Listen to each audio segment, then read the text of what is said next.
Hello everyone. We are going to do a little bit of kitchen science tonight. We are in my kitchen, so welcome to my home. We have a couple of meals here that we're going to experiment on, and then some very basic equipment. We have two 100 ml graduated cylinders, my blender, and a pot, and that's really all you need for this. Okay?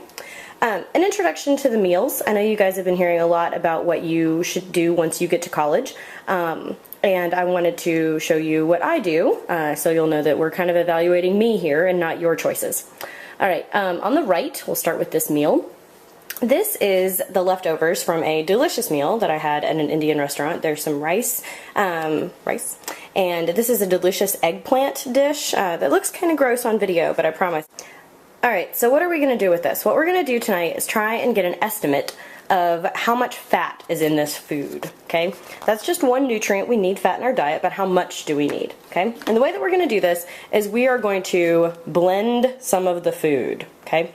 Now, I am just going to eyeball how much we're going to blend. We're going to try and get about the same amount of this meal as well as about the same amount of this meal.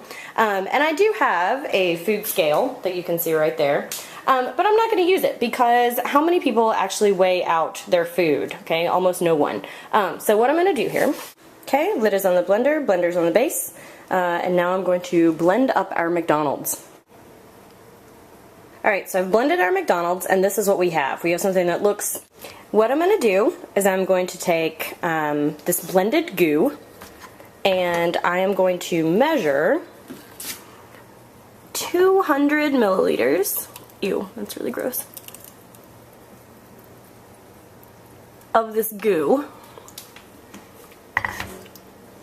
200 mils.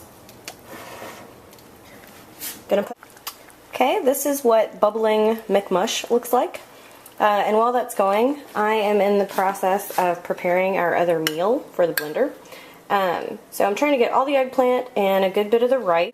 Alright, so I've blended our second meal, and you can see that it looks pretty similar to the McMush, which just goes to show you that once things are in your stomach, it pretty much all looks the same. So what I'm going to do now is I'm going to pour two...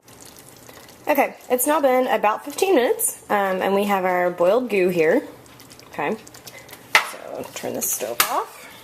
Alright, and now I've got my graduated cylinder with a funnel in the top, because I want 100 milliliters of the goo in my graduated cylinder, and I do not trust my ability to pour it in there without the help of a funnel.